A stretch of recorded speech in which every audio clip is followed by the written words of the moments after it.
It's the voice of the one and only DJ Scream, letting you know that you are now in tune to the Casual Flex, where culture meets sports and casuals are welcome. Now here's your host, Phillip Dukes. Yo, welcome to another edition of the Casual Flex. I am your host, Phillip Dukes, aka Dukes D Scoop. Check me out on Twitter and Instagram at Dukes D Scoop. And make sure you go hit that like and subscribe button. So, another edition of the Casual Flex meets Auburn Undercover. Super excited to get into some subjects today.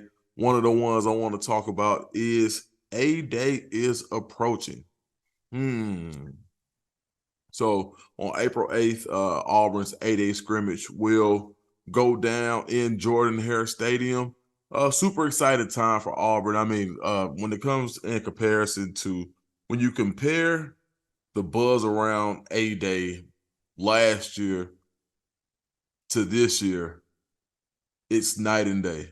And of course, it goes without saying that Hugh Freeze coming in and having a new coach, definitely you want to see what the new coach is going to implement. You want to see the offense. You want to see who's gotten better. But outside of the coaching change, just the buzz around Auburn is incredible right now. The amount of recruits that are considering Auburn, the level of recruits that are considering Auburn, and the frequency in which they're visiting is just like, it kind of gives you the feeling that you can see what's being built in Auburn. And for most Auburn fans, you know, every 3 to 4 years, and some of you've probably heard me say this before, every 3 to 4 years, Auburn should, or, you know, since about 2004, Auburn is going to be in contention for a national championship. So it's been sort of a dark period in Auburn, and you're starting to see some of those seeds being planted to help Auburn get back to that. You know, when you look down for a minute, you might miss them, but you look back up and Auburn's right around the top in the top 5 of the rankings. And it's been that way for a while. It's a feeling that Auburn fans haven't had in a long time, but I think that feeling is on the way back. So going into A-Day, I think the biggest part of A-Day outside of the scrimmage, I mean, they scrimmage each other all the time. I think it's about the show that's being able to put on and the recruiting. This will be the biggest A-Day game for recruiting in recent memory. The amount of guys who are already attending practices is insane. And there are going to be they're going to probably be the most 5 stars that you've seen in Auburn in years. Outside of an Iron Bowl game, that's outside of an Auburn, Georgia, or an Auburn, Bama game. This will be the most 5 stars you'll see that you've seen in Auburn in years. And what's contributing to that? Well, the fact that they're going after 5 stars. I mean, it's not like just take a swing or just make a phone call. You've got the head coach actively recruiting 5-star guys. You've got position coaches, area coaches. Everybody is all hands on deck. And guys who have probably, like last year, there were a lot of guys, if they didn't feel like they had an opportunity to get them or didn't feel like there was something that some sort of a draw that would bring a recruit in, a highly ranked recruit in, there was a lot of times Auburn didn't even bother, especially if they weren't in the current class. So a lot of these 24s that Auburn is recruiting right now hadn't really heard from Auburn previous to this staff. I mean, the staff changes. So now there's a lot of ground to make up, but I think that's also a good thing for people to know this. They're saying like, okay, Auburn hasn't recruited me previously, and I've already been recruited by school A, B, C, or D. But did school A, B, C, or D have the same staff? And the majority, and a lot of times when it comes to a lot of these 5 stars in the schools that they're considering this year, Ohio State has had the same head coach for a while. I mean, let's just go down the murderer's row of recruiting. Ohio State, same coach. Georgia, same coach. Bama, same coach. Clemson, same coach. And basically, if you go down that list, usually those will be the top four. You got to beat one. For a 5-star, you're going to have to beat at least 2 or 3 of those schools. It don't matter. Like, it's only 30 of them. And to get that highly ranked talent, you're going to have to beat one of those schools. And there's been continuity at those schools over the past 3 to 4 to 5 years. So Auburn coming in and saying, you know what, we got a new coach. No, we hadn't contacted you previously, but we're going to show you in this short period of time, since our relationship recruiting has started, we're going to show you why Auburn is the best place for you. And it's got people looking, it's got people listening, it's got people visiting. Just last week, you had 2 5-star receivers in Auburn on the same day, and it not be a football game being played just to see a practice. When is the last time that's happened? 2 5-star receivers in Auburn at the same time, and that's Cam Coleman and Mike Matthews. I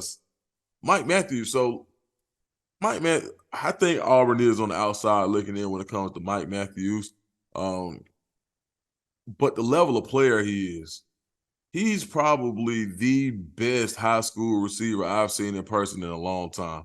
And what I think is so good about him, what makes him so good, it isn't just his ability to use his athleticism against smaller guys or guys who may not be as fast or less athletic players.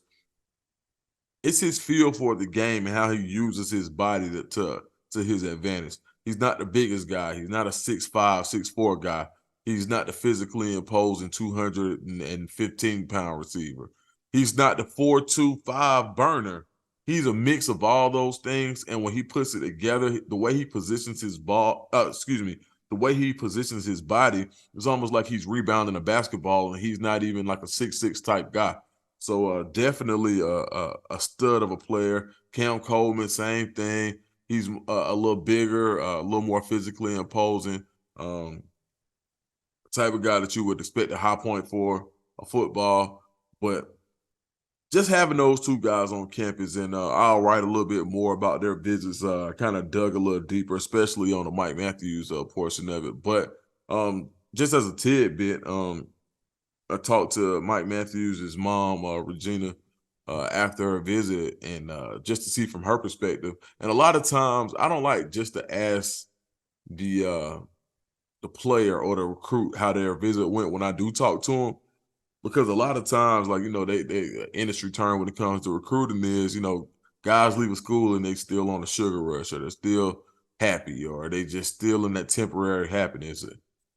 Parents are looking from a different perspective. They know what they like. They know what they see, especially parents who've been recruited before themselves as collegiate athletes. So they know what they expect. They usually can be more grounded when it comes to seeing all the pomp and circumstance and all the red carpet being rolled out, and all the love that you get recruited. Especially athletes that have athletes that are being recruited, I think they have a really, really good sense of knowing what to look for in the school, not just because they've been recruited, but also because they've had to be de-recruited.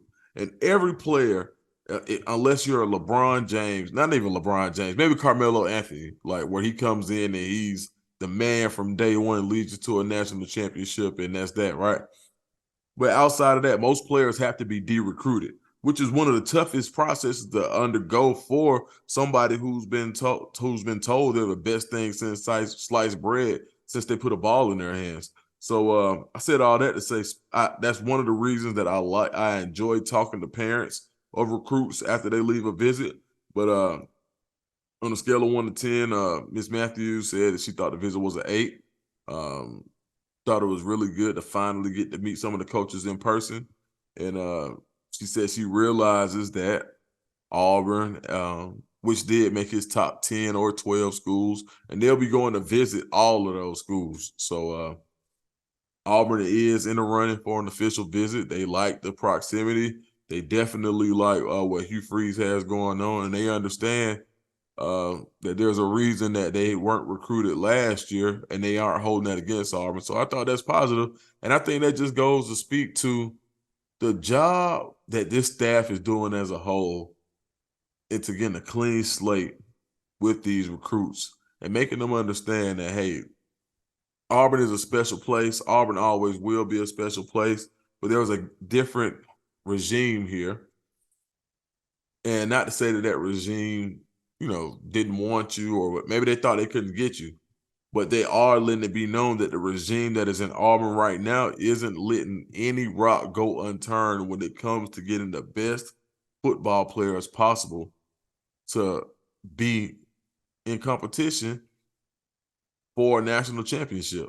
They're not. I think Auburn right now isn't recruiting for the SEC West, not recruiting to just beat Bama. They want to beat everybody. And I know, like, the SEC West, if you win the SEC West, then you can win it all. But I think when you just see the energy that goes along with it, the way that Auburn is recruiting, I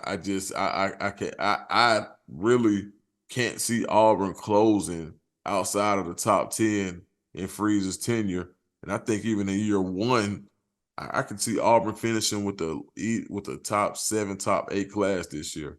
The more I hear, and let's change gears for a minute. I had somebody on the 24/7 board. Make sure you go to Auburn Undercover in the 24/7 Sports Network. Check out some of my writing. Make sure you go there, subscribe so you can get all of this stuff early. You got Christian Clemente, you got Nate King, you got the OG Phillip Marshall, you got Jason Caldwell, Mark Murphy, Ron Sanders, Stat Tiger, you name it, you got it. A lot of good programming and material there. But in my article, my column, or however you want to call it, Duke Scoops, which I usually drop bi-weekly or weekly, depending on how the news is flowing. Like right now, I haven't been dropping as many just because there's so much going on, and Christian and Nate have just been there. So unless I got something and some real juice, and I talked to Ronnie about it, like when I got juice, I drop it. So usually when you see me do some writing, it's going to be because I got something probably nobody else has at the time in the market. But what I will say is when in the next article, I'll kind of be diving in a little bit more into who does Auburn really have a good shot with, and the buzz about Auburn in Atlanta. So last year, with so many kids coming from the Langston Hughes program, south side of Atlanta, I was able to just tap in and go get interviews easily and all of that type stuff. This year, they're recruiting all the top kids in Atlanta, no matter where they are. They want them. They're going to get them. It's not no low-hanging fruit. They're going to Gwinnett. I mean, you look at the amount of kids that they're recruiting at Parkview. Parkview has so many D1 players. They got a safety at Parkview, Zealous Hicks. He is currently in 9th grade, and he will probably be the #1 safety in the country when it's all said and done, and probably a top 5 player. Parkview is loaded with talent. They're like this, in my opinion, I've been telling people I think Parkview is this year's Langston from last year with the amount of D1 talent. And not to take anything away from Langston, because Langston definitely has some guys this year. Aaron Nolan is back. You got Dontrell Glover, just got an offer from Florida today. You got 404 Biggs. Oh, what's Biggs' last name? Real name. Dice. He just got his 5th offer. They got a lot of guys over there at Langston still. But I said all that to say, I'm still tapped in the city. I'm still tapped in Atlanta. And Auburn is a school to be reckoned with. It's not, Hugh Freeze and Coach Etheridge and Coach McGriff, Coach Crime, they are putting their, I think this year, Coach Zach Etheridge is even better as a recruiter after winning that battle against Ohio State to get Can Lee, who's arguably Auburn's best incoming freshman so far. He's gonna play a lot. I think right now he's getting work with the one sometimes. So as a true freshman, I mean, the boy was playing cornerback for Cedar Grove in the championship game not even 4 months ago. So yeah, definitely a huge pickup, and I think that started even more momentum for Zach Etheridge. And when I tell you that guys know Coach Zach, like just being around the area, they know Coach Crime, especially Coach Zach, and they like Coach Freeze because Coach Freeze is recruiting himself. You look at a guy like Jalen Crawford, who was heavily considered to be an LSU lean, had a long-standing relationship with LSU. Auburn comes in the picture, and now now Auburn's in the top 3. He's considering Auburn. I talked to his dad, Jay, often, one of my good friends, and Auburn's really in it. That's not just lip service, and they really appreciate the amount of time that the coaching staff as a whole puts in, but the head coach, and especially Coach Zach and Coach Crime, who came over with Coach Freeze. So I think the buzz in Atlanta for Auburn is getting back to the levels when I was in school. See, when I was in school, it wasn't nothing to go to Auburn because, especially when you in Atlanta, inside the perimeter, and you get to 85 South, it take you about an hour and 30 minutes. Make sure you slow down in LaGrange so you don't get a ticket, and you'll be pulling up to Auburn. Soon as you see that exit 62 in Opelika, you felt better anyway.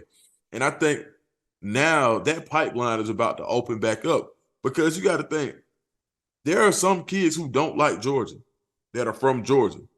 And there are going to be some kids that Georgia isn't going to be able to take because they're going to get a 5-star from across the country. Auburn built a lot of their success in the 2000s with Georgia players. So now when you start to see those guys say, you know what, Auburn looks that much cooler again. Cam Newton coming to throw at Pro Day. Cam Newton has one of the most successful 7-on-7 programs in Atlanta. Just turn that glass back over to Auburn. Turn that magnifying glass. Turn those specs. Turn all of that back over to Auburn. Some people were saying they didn't think it was a good thing. I thought it was great. But yeah, you think about all those kids in his program that are looking at putting those eyes back in Auburn and are seeing Cam going back to Auburn. I can't remember before last year, how often did you see Cam Newton in Auburn? Now, granted, he was playing more, he had more time, but this is the time to take advantage of it. He's probably the most visible athlete that came out of Auburn in recent time. Maybe a Walker Kessler or Jabari Smith Jr., but outside of that, now football-wise, probably the most visible Auburn alum that's been in the league in the past few years. So seeing him spend that type of time, or even when and shout out to Auburn social media department. So my boy Chris Marler, aka Vern Funquist from Saturday Down South, he didn't like the fact that Cam was throwing and he was saying Auburn football social media. I think he said they had 14 tweets about it, or they tweeted it 14 times, or they made 14 different impressions about Cam Newton coming. But they're capitalizing. That's what they're doing. They need to show off that facility and getting Cam Newton to retweet it and getting other people and news. And, the more eyeballs you put on Auburn, you turn Auburn back up in the national spotlight, which helps you in recruiting. Colorado is going to have their best recruiting class ever this year. How do I know that? Because Deion there. All the eyes up there. Colorado sounds like more of a brand name than it ever has because of Deion. So when you have guys that can actually help Auburn become a household name, not to grandma, not to Pop, not to Uncle Dukes, not to Auntie Carmen, none of that, not to Auntie Gina, none of that. We talking about to the kids. Look, for example, a 18-year-old right now, if you're 18 years old, you were born in March 2005. Just think about that. March 2005. So when Cadillac got to Auburn, a lot of these kids he's coaching weren't even born yet. Cadillac. We're not talking about Bo Jackson. We're talking about Cadillac.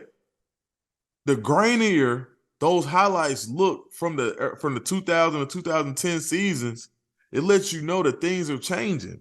So Auburn has to get in the face of these kids who didn't grow up with the tradition of Auburn being Auburn University, didn't grow up knowing about Auburn now. And Cam Newton's probably the guy that they associate Auburn with the most. So absolutely, I think you have to take advantage of and any type of way to get on social media where the kids are. You got to be on the gram. And people say, okay, well, I see them on Twitter. Like Twitter is arguing, Twitter is talking, and the majority of these kids want to go to Twitter for recruiting. They're not saying a whole lot on Twitter. Instagram where they want to be, and that's what Auburn football was able to take advantage of it. You saw a lot of Instagram reels and TikTok reels of Cam throwing in Auburn, and for that time period, that was the biggest news in the game. So kudos to the social media team for taking advantage of that. And if nobody else knows, Auburn Twitter and Auburn social media, like last year, and when Pusha P came out, the song Pusha P, and the blue peas that Auburn was running with, that took over social media. I thought it was so cool. I really did. I thought that was so cool. And just seeing how Auburn built that reputation for being a very vocal fan base on social media, I thought that it did wonders. And you know, we don't know how much help Bruce Pearl needs recruiting, but it can't hurt to have to be talked about in those circles. So absolutely, I think that it's got to be a new Auburn. We've seen everything doesn't have to change, but we all grow, we all evolve. This is a different Auburn. I knew when they hired John Cohen, there's no way they would have hired Hugh Freeze without John Cohen. They were gonna get Lane Kiffin. It seemed like that's a new Auburn. Like Bruce Pearl ushered in a new Auburn. So just knowing that the new Auburn is going to be based in tradition, but it's going to be a little more hip. It's going to be a little cooler. You think about the $90 million facility, football-only facility. You think about the new basketball arena. You think about some of the navy blue jerseys that you might see baseball wear. Like, just it makes you excited as an alum. Take me out of being a journalist. As an alum, of course, it makes me excited. As a journalist, it makes my job easier. And I use that term loosely, so you don't have to say it. Before anybody says it's like, oh, yeah, Dukes calls himself a journalist. Like, man, look, whatever, bro. But like I said, it makes my job a lot easier when people are happy to talk about Auburn, where the coaching staff doesn't feel like you're like, you know, well, don't say this because if somebody else finds out, then they're going to take it from us. Like, no, out-recruit the people who know this guy's coming. Don't be scared. Out-recruit them. Georgia ain't having nobody coming on those sneak visits. Alabama, you ain't. Yeah, we'll have such and such here. We're going to have everybody here. Who cares? We're going to out-recruit you. And that's the type of swagger and braggadocio. I wouldn't say braggadocio, but I would say that's definitely the type of swagger you got to have when you're recruiting in this fertile ground for athletes. So, before I get out of here, let's have a little bit of a conversation. What player growing up was the player that was most closely associated with you becoming a fan of your college football team? In this case, I'm going to go with Auburn. So the guy that made me really say, dang, Auburn is pretty cool, had to be Takeo Spikes. Man, this is back in Jefferson Pilot days. I would see this dude with this big, like, man, traps in the neck, one number this, man. And he was running through stuff. You hear me?